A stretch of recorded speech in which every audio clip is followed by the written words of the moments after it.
Hello students, कैसे हैं आप सब। हम लोग आज बात करने वाले आंसर राइटिंग पे।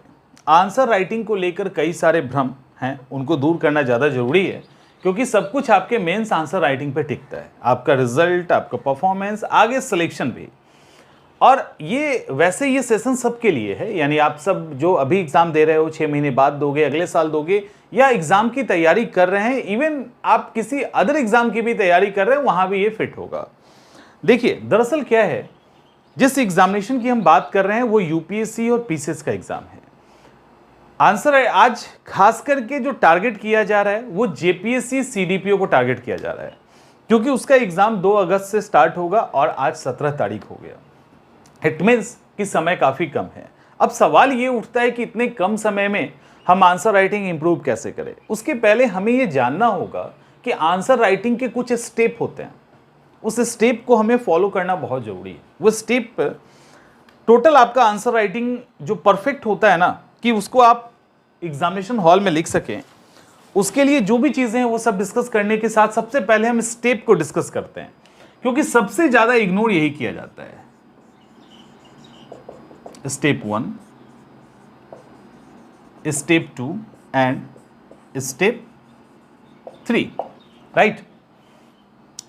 जब तक आप स्टेप 3 में नहीं पहुंचेंगे तब तक आप इस तरह के एग्जामिनेशन के मेंस आंसर राइटिंग के लिए तैयार नहीं है। स्टेप 3 में पहुंचने के लिए स्टेप 1 और 2 को क्रॉस करना है ऑब्वियसली। स्टेप 1 में क्या होता है, स्टेप 2 में क्या होता है और आप कहां पे हैं, इसी सेशन के थ्रू आप समझ जाओगे कि आपकी स्थिति क्या है। पहला जो स्टेप 1 होता है, यहां पे आप खुलकर लिखते हैं, ठीक है। No time and word limit, यहां पे कोई टाइम नहीं है और कोई वर्ड लिमिट नहीं है।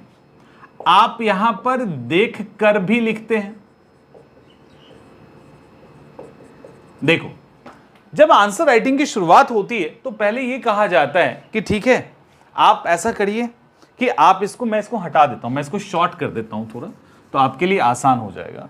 तो यहां पे कहा जाता है कि ऐसा करिए, आप यहां पे no word limit, no time limit, ठीक है, देखते हुए लिखना है। इसके अलावा देखते हुए लिखना है, समय का कुछ नहीं है ऐसा। और भी आप ऐड कर सकते हो, like no word, no time, दिखते हुए लिखना है। एक और पॉइंट आई थिंक मैं मिस कर रहा हूं अभी, तो इसको आप यहां पे आराम से फॉलो कर सकते हैं, ठीक है। किसी भी तरीके का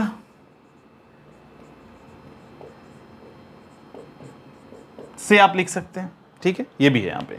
अब देखिए, स्टेज 1 में क्या होता है कि आपके पास कोई टाइम लिमिट नहीं होता, कोई वर्ड लिमिट नहीं होता, और आप किसी भी तरह के सवाल को लिखेंगे, देखते हुए लिखेंगे। किताब आपके सामने हो सकता है, नोट्स हो सकता है, इंटरनेट का स्टडी मटेरियल हो सकता है। आप बड़े प्यार से, बड़े आराम से, जो सवाल आपको एग्जामिनेशन हॉल में 15 मिनट में लिखना है, जो सवाल आपको यहां पे 15 मिनट में लिखना है, उसके लिए आप 2 घंटे लेते हैं और बड़े खुशी खुशी 2 घंटे देते हैं। और अच्छी बात है, कोई दिक्कत नहीं है। उस 2 घंटे में एक अच्छा आंसर अगर आप लिख पाते हैं तो माना यह जाता है इनिशियल फेज के लिए कि आप बढ़िया कर रहे हैं।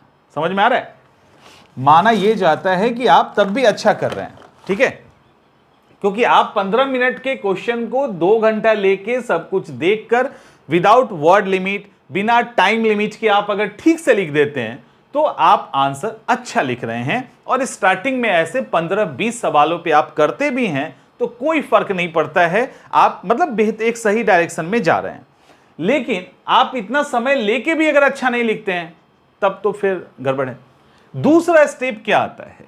दूसरा स्टेप आता है टाइम एंड वर्ड लिमिट, ठीक है।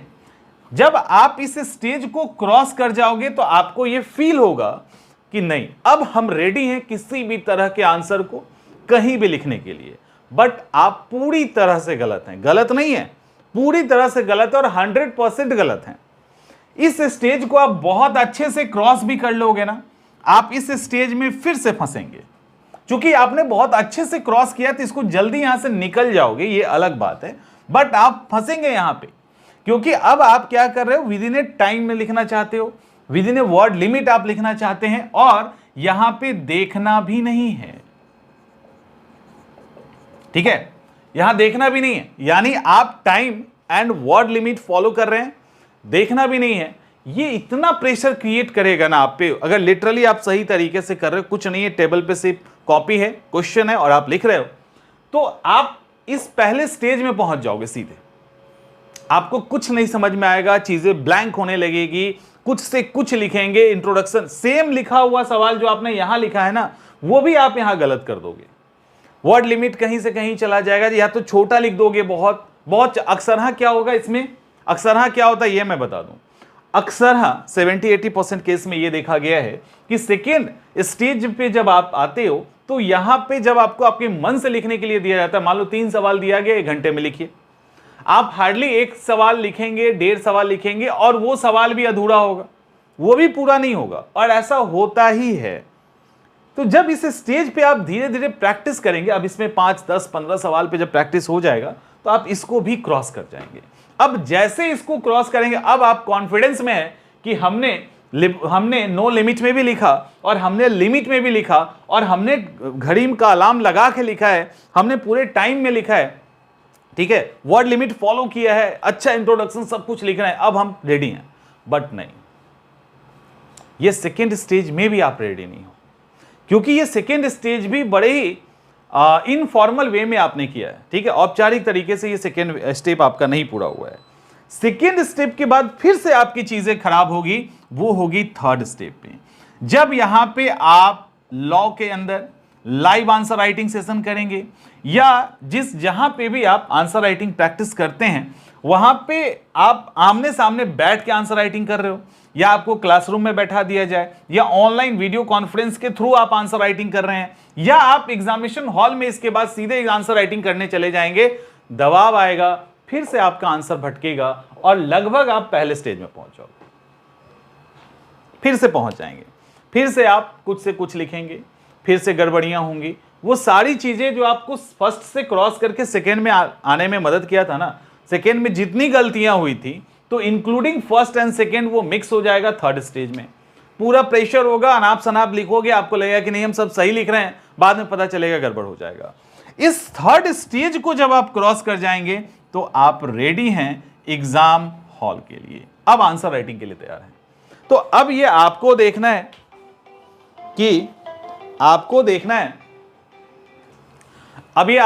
है कि आप किस स्टेज में हैं, और वहां से अपने आप को कैसे इंप्रूव करना चाहते हैं। राइट, इससे आपको समझ में आ गया होगा कि अभी आप कहां हैं। अगर आप इस स्टेप पे हैं और इस स्टेप पे है तो आपका मेंस खराब होने वाला है। आपको इसको क्रॉस करना ही करना है लिखने के लिए, 100% एकदम से क्रॉस करना है, और इसको क्रॉस आपको करना चाहिए। बिना क्रॉस करे जाएंगे तो वहां आपको समझ में नहीं आएगा, और आप सारी गलतियां कर देंगे, और हो सकता है आप में से अधिकांश को लगे कि शायद ऐसा नहीं होगा, तो ऐसा ही होगा। क्यों ऐसा होगा? क्योंकि आप यहां पर देखो, आप जब इस सेकेंड स्टेज पे आए थे तब पहली बार में आपको नहीं लगता था ना कि आप यहां पे ऐसी गलती करेंगे। आपको लगता था अरे हमने तो बहुत अच्छा लिखना सीख लिया, अब तो टाइम में लिखना है, वर्ड में लिखना है, हम लिख लेंगे। लेकिन यहां गलती हुई ना, और अभी भी आप में से अधिकांश लोगों की हो रही होगी। नहीं अगर लग रहा है ऐसा ना, तो करके देख लीजिए घर में, बाहर करने की जरूरत नहीं है, आप घर के अंदर करके देख लो, आप गड़बड़ करोगे। ठीक है, और थर्ड में जब आप आएंगे, थर्ड में तो जब जो गलती आप यहां किए हो, क्योंकि आप अभी यहीं पे हो तो आप इसको एनालाइज नहीं कर सकते, यहां पे आएंगे तब भी आपको समझ में आएगा अरे हमने ये गलती कर दी, और लास्ट में लगेगा कि नहीं हमें तीसरे स्टेज को क्रॉस कर जाना था। ठीक है, तो इससे ये अहम हो जाता है, ये इंपॉर्टेंस रखता है आंसर राइटिंग के दौरान। अब आप में से सवाल ये होगा कि हम क्विक तरीके से हम कैसे आंसर राइटिंग को इंप्रूव करें, है ना। हमें आंसर राइटिंग में किन किन चीज़ों का ध्यान रखना है, कैसे जल्दी से इंप्रूव करें। अभी समय तो काफ़ी कम है, खासकर अगर जेपीएससी सीडीपीओ की बात करें तो समय बहुत कम मिला है, 10 से 12 दिन हमें मिले हैं, और इस बीच में हमें इंप्रूव करना है। तो देखो आसान तो है नहीं, पीस ऑफ केक नहीं, क्योंकि answer writing is a art. Answer writing एक कला होती है। जिस तरह से पेंटिंग करने के लिए समय लगता है, उसी तरह से आपको अपने पेपर को सुंदर बनाने में, उसको अच्छे से इंफॉर्मेटिव बनाने में, उसको कैची बनाने में आपको कुछ समय खर्च करना पड़ता है। क्योंकि अभी हमारे पास समय कम है, तो हम उन तरीकों पे भी बात करेंगे कि कैसे हम चीज़ों को हैंडल कर सकते हैं और आसानी से तो नहीं होगा, मेहनत तो लगेगी, बट उस डिफिकल्ट सिचुएशन से अगर थोड़ा थोड़ा भी निकल जाएंगे तो अपने आप को सेफ कर सकते हो। अब स्टेप 1 में क्या करना है, सिंपल सी बात है। स्टेप 1 में आपको क्या करना है, देखिए स्टेप 1 में जब आप स्टार्ट करो तो आपको देखने की जरूरत नहीं है कुछ भी, आप डायरेक्ट आंसर लिखेंगे। एक मिनट रुकिए। स्टेप 1 में आपको डायरेक्ट आंसर राइटिंग करनी है और यहां पे आप जितनी किताब नोट्स का सहारा ले सकते हैं आप सहारा लेंगे। क्योंकि हमें क्विक इंप्रूव करना है, हमारे पास बहुत समय नहीं है गलती करने के लिए, तो आपको सबसे पहले फॉर्मेट पे काम करना है। ठीक है, आपको फॉर्मेटिंग करनी है, उसके बाद आपको रफ करना है। 2 काम, रफ करना है, ठीक है, चीजों को उसी रफ में पॉइंट आउट करना है। ये 3 काम करने हैं, कम से कम आप ये करोगे। और एक चीज का हमेशा ध्यान रखिएगा जो अक्सर इग्नोर किया जाता है, और वो है अकॉर्डिंग टू क्वेश्चन आपको आंसर राइटिंग करनी है। अभी से इसको स्ट्रिक्टली फॉलो कीजिए। हर एक फेज में क्वेश्चन जो आपसे पूछा गया है ना, उसी के अकॉर्डिंग आप जवाब देंगे। क्योंकि अभी क्या हो रहा है कि हर साल ही होता है, ऐसा नहीं कि पहली बार है। कुछ ऐसे आपको मिलेंगे एक्सपर्ट जो पहले से एग्जाम दे रखे होंगे या कहीं से दे रहे होंगे, तो उनका राय आपके लिए यह आएगा कि एग्जाम में आप जितना लिख सकते हो लिख दो। और चूंकि वो पहले मेंस दे रखे हैं या कहीं सिलेक्शन मान लो हो गया है, तो उनका एक इम्पैक्ट आता है कि नहीं उन्होंने पहले मेंस दे रखा है, उनके पास एक्सपीरियंस है या कुछ ऐसा। ऐसा नहीं करना है और बिल्कुल ही नहीं करना है, नंबर आपका कट जाएगा। आपको करना क्या है, आप क्वेश्चन देखिए, उसको टुकड़े में तोड़ दीजिए। जो पीछे के टेल वर्ड्स है उस पर भी ध्यान दीजिए, कहीं क्रिटिकली एनालिसिस तो नहीं पूछा है, कहीं कमेंट तो नहीं पूछा है, कहीं डिस्क्राइब तो नहीं पूछा है। जैसा टेल वर्ड होगा उसके अकॉर्डिंग क्वेश्चन लिखना है। क्वेश्चन लिखने के पहले आपको एक फॉर्मेटिंग करनी है। फॉर्मेटिंग में होता क्या, formatting is just like a Rafi. Formatting में ये होगा कि यहां पे इंट्रो जाएगा, यहां पे बॉडी होगी और यहां पे कंक्लूजन होगा। ठीक है, अब इसके अंदर हमें कौन कौन से पॉइंट डालने हैं सबको रफ में आप लिख दीजिए, ताकि आप जब जब आप आंसर राइटिंग करना स्टार्ट करें तब आपका कोई पॉइंट मिस ना हो जाए। क्योंकि अक्सर यही देखा गया है कि अगर ये काम जो नहीं करके प्रैक्टिस करते हैं, अगर मान लो बिना किए प्रैक्टिस कर लिया, एग्जामिनेशन हॉल में जाएंगे ना तो वो पेपर तो लिख देंगे, लेकिन लास्ट में जब लिखते लिखते उनको याद आएगा अरे वो छूट गया, अरे ये छूट गया, अब तो जगह ही नहीं है। या उस समय याद आएगा तो जबरदस्ती डालेंगे जिसका कोई वर्थ नहीं है, पूरा आंसर खराब हो सकता है। तो फॉर्मेटिंग पे इस तरह से रफ पॉइंट बना के आपको साइड में रफ पेज पे लिख लेना है। हर एक क्वेश्चन के साथ यही करना है, अकॉर्डिंग टू क्वेश्चन आपको स्टिक रहना है। और तब आप अपने नोट्स से, आप अपने इंटरनेट से या बुक से, जहां से भी कंटेंट उठाना है, कंटेंट उठा के उसको आप तैयार कर लीजिए। हो गया। इस तरह से आप अभी कम से कम 15 क्वेश्चंस, ठीक है, कम से कम, वैसे 20 करो तो ज्यादा बेहतर है, इतना आप कर लीजिए जिनको नहीं आता। स्टेप 2 में क्या करना है, जब आप इसको क्रॉस कर जाएंगे तो फॉर्मेटिंग को कभी मत भूलना, ये आपका हमेशा रहेगा। आपको जो रफ है ना फॉर्मेट फॉर्म में, वो हमेशा करके रखना है, वो उसको आदत ही बना लो, ज्यादा बेहतर है। इसके बाद इसी तरह से आप पॉइंट आउट, ये वाली चीजें आपकी चलती रहेंगी। यहां पर भी आप अकॉर्डिंग टू क्वेश्चन ही लिखेंगे, सब कुछ वही रहेगा, कुछ खास बदलेगा नहीं। हाँ, ये होगा कि ये चीजें कम हो जाएगी जब आप फॉर्मेटिंग करना सीख लेंगे, आप बॉडी के अंदर क्या डालना है जान लेंगे, तो आप जो कंटेंट याद करोगे ना, उस जो याद करेंगे तो अब आपके लिए फॉर्मेटिंग बनाना आसान होगा। और बहुत आसान सवाल पे फॉर्मेटिंग बनाना छोड़ भी सकते हैं, जो थोड़ा डिफिकल्ट है उस पर बनाइए और सिंपल पे छोड़ दीजिए, क्योंकि आपको पता चल गया कि कहां क्या कैसे लिखना है। और स्टेप 2 में भी आपको अकॉर्डिंग टू क्वेश्चन ही स्टिक रहना है, इस बात का ध्यान रखिएगा। और यहां पे आप अलार्म लगा लीजिए, घड़ी, स्टॉप वॉच लगा लीजिए, जो भी आपको लगाना है लगाइए, इस पे प्रैक्टिस कीजिए, चीजें बिगड़ेंगी, घबराना नहीं है। इस पे भी आप 15 to 20 क्वेश्चंस को प्रैक्टिस कर लीजिए, कुल, ठीक है, इतना हो जाएगा। और स्टेप 3 की बात करें तो ये तो फाइनल राउंड होता है ना, फाइनल राउंड होता है। अब इसके अंदर आप ऐसा कर सकते हैं, अब आपके पास अगर रिसोर्स है तो किसी इंस्टीट्यूट को ज्वाइन कीजिए, नहीं है कोई बात नहीं, तब भी इसका सॉल्यूशन है। ऐसा नहीं कि किसी चीज का सॉल्यूशन नहीं होता, एक एक्स्ट्रा स्ट्रेस लगता है। अब आप किसी भी अपने पेरेंट को, अपने दोस्त को, किसी को भी बोल दो कि तुमको जो भी सवाल देना है वो तुम्हारा सवाल है, अकॉर्डिंग टू सब्जेक्ट आप दे दो 25-30 सवाल की, इसमें से तुमको जो सवाल पूछना है वो सवाल पूछो और कोशिश कीजिए कि जो सवाल आप जानते हो वही पूछवाओ। समझ में आ रहा है? तो आपको पता चल जाएगा ना कि आप गलती कहां कर रहे हो। अनजान सवाल पे आप गलती करेंगे तो आपको समझ नहीं आएगी। तो आपने जो इसके पहले सवाल लिखे हैं ना, उसी में से आप बोलिए कि तुम सवाल पूछो, बैठे रहो, अब तुम्हारे सामने हम लिखेंगे, तो एक वो फील आएगा। बेहतर यह होगा कि आप उस माहौल में लिखें जहां पे लॉ सेशन चल रहा हो, ऑनलाइन या ऑफलाइन फर्क नहीं पड़ता, तो आप उस माहौल में लिखें। अदरवाइज आप इस तरह से भी इनको करके आप अपने आप को चेकआउट कर सकते हो कि किस तरह से हमारे अंदर क्या क्या कमी है। एग्जामिनेशन हॉल में जाएंगे तो हमको किस तरह का प्रेशर होगा, क्योंकि सामने कोई तो बैठा है, सामने कोई तो बैठा है, ग्रुप में आंसर राइटिंग कर सकते हैं। तो ये सारी चीजें आप करके थर्ड स्टेज को भी क्लियर कर सकते हो। शुरू में दिक्कत होगी, धीरे धीरे ठीक हो जाएगा। यहां पर कितने क्वेश्चन करने आपको पता है, इतने स्टेज क्रॉस करने के बाद तो आप इसको इजिली कर सकते हैं, है ना, इसको आसानी से आप कर सकते हैं। एक अब ये तो हो गया तरीका, ठीक है। अब सवाल है कि क्या इतने से हमें स्कोर मिल जाएगा, तो इसका जवाब है नहीं। आप यहां पे बहुत अच्छा आंसर कर लोगे, बहुत अच्छा कंटेंट डाल देंगे, सिर्फ इसी से आपको नंबर मिलेगा, ऐसा नहीं है। अब आप कहोगे लो अब कहां फंस गए।